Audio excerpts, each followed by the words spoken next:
1968 সালে বাণিজ্যিক উৎপাদন শুরু করে প্রতিষ্ঠার 57 বছরের ইতিহাসে 2024-25 অর্থ বছরে সর্বোচ্চ পরিমাণ ক্রুড অয়েল পরিশোধন করে রেকর্ড গড়েছে ইস্টার্ন রিফাইনারি। এবার সক্ষমতার চেয়ে 35,000 টন বেশি পরিশোধন করেছে তারা। রবিউল টিপুর ক্যামেরায় নাজমুল সাদিকের রিপোর্ট।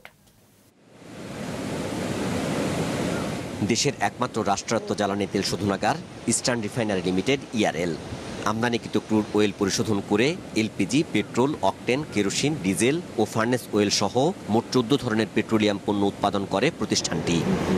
প্রতিষ্ঠার 57 বছরে প্রথমবারের মতো বাৎসরিক পরিশোধন সক্ষমতা অতিক্রম করেছে এটি। সক্ষমতা 15 লাখ টন হলেও সদ্য সমাপ্ত 2024-25 অর্থ বছরে 15,35,000 টন ক্রুড অয়েল পরিশোধন হয়েছে, যা নতুন রেকর্ড। মেশিন জরাজীর্ণ, সেই মেশিনে যেখানে আমরা হাইয়েস্ট তুলতে পেরেছি 57 বছরে 15 লক্ষ টন, সেখানে এই বছরে 15,35,000 মেট্রিক টন ক্রুড অয়েল আমরা পরিশোধন করতে পেরেছি। এটা একটা বিশাল অ্যাচিভমেন্ট। পরিকল্পনা সাজিয়ে তেল সরবরাহ নিরবিচ্ছিন্ন রাখা ও চাপহীন কাজ করতে পারার কারণেই এই অর্জন বলছে কর্তৃপক্ষ।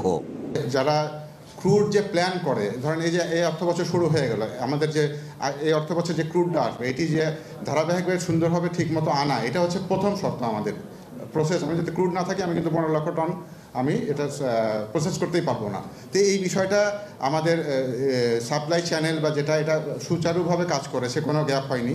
যখন বিভিন্ন ধরনের চাপ থাকে না, মানুষ মুক্তভাবে কাজ করতে পারে, স্বেচ্ছাপ্রণোদিত হয়ে কাজ করতে পারে, কোঅর্ডিনেটেড ওয়েতে কাজ করতে পারে, তখন অনেক কিছুই সম্ভব হয়ে যায়। জ্বালানি তেল পরিশোধনের সক্ষমতা আরও বাড়াতে নতুন ইউনিট দ্রুত চালু করা হবে জানিয়েছেন প্রতিষ্ঠানটির চেয়ারম্যান।